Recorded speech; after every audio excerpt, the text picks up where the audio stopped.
Mettre en pratique la parole de Dieu. Salut les bien-aimés en Jésus-Christ et bienvenue à WIFNU, notre communauté qui lit la Bible ensemble pour connaître les promesses qu'il y en a en Jésus-Christ, notre Seigneur, Sauveur, Espérance.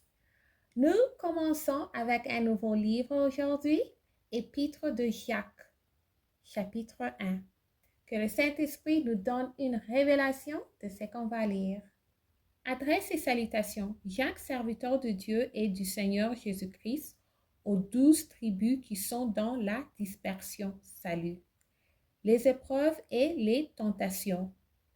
Mes frères, regardez comme un sujet de joie complète les diverses épreuves auxquelles vous pouvez être exposés, sachant que l'épreuve de votre foi produit la patience. Mais il faut que la patience accomplisse parfaitement son œuvre, afin que vous soyez parfaits et accomplis, sans faillir en rien.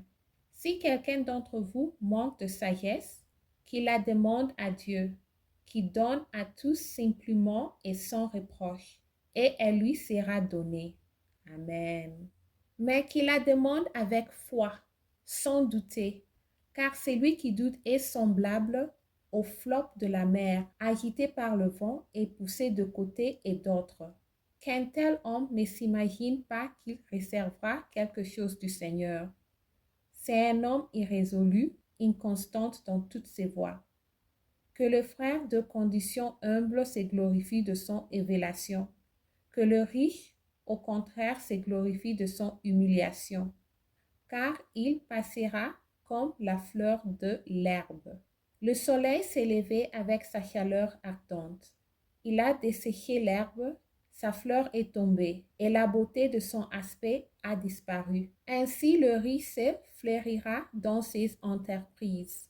Heureux l'homme qui supporte patiemment la tentation, car après avoir été éprouvé, il réservera la couronne de vie que le Seigneur a promis à ceux qui l'aiment.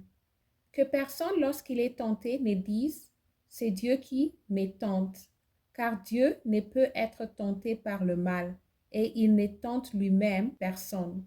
Mais chacun est tenté quand il est attiré et amorcé par sa propre convoitise. Puisse la convoitise, lorsqu'elle a conçu, enfante le péché, et le péché étant consumé, produit la mort. Mettre en pratique la parole de Dieu. Et pour ça, nous avons le Saint-Esprit qui vit dans nous pour nous aider, pour nous conseiller, pour nous diriger, pour nous rappeler de la parole de notre Seigneur Jésus-Christ et pour nous avertir à ce qui est à venir aussi. Amen.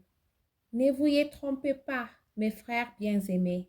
Toute grâce excellente et tout don parfait descend d'un haut du Père des Lumières, chez lequel il n'y a ni changement ni ombre de variation. Amen. Il nous a engendrés selon sa volonté par la parole de vérité, afin que nous soyons en quelque sorte les prémices de ses créatures. Sachez-le, mes frères bien-aimés, ainsi que tout homme soit prompt à écouter, lent à parler, lent à se mettre en colère, car la colère de l'homme n'accomplit pas la justice de Dieu. C'est pourquoi rejetons toute souillure et tout excès de malice. Réservez avec douceur la parole qui a été plantée en vous et qui peut sauver vos âmes. Mettez en pratique la parole et ne vous bornez pas à l'écouter. On ne vous trompe pas vous-même par de faux raisonnements. Car si quelqu'un écoute la parole et ne la met pas en pratique, il est semblable à un homme qui regarde dans un miroir son visage naturel et qui, après s'être regardé, s'en va et oublie aussitôt comme il est.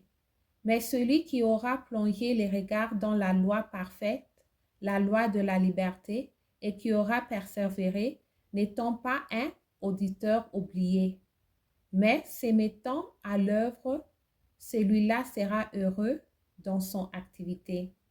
Si quelqu'un croit être religieux sans tenir sa langue en bride, mais en trompant son cœur, la religion de cet homme est vaine. La religion pure et sans tache devant Dieu notre Père consiste à visiter les orphelins et les veuves dans leur affliction et à se préserver des souilleurs du monde. Amen. Merci d'avoir lu ensemble. J'améliore mon français en lisant la Bible. Restez en Jésus-Christ et shalom.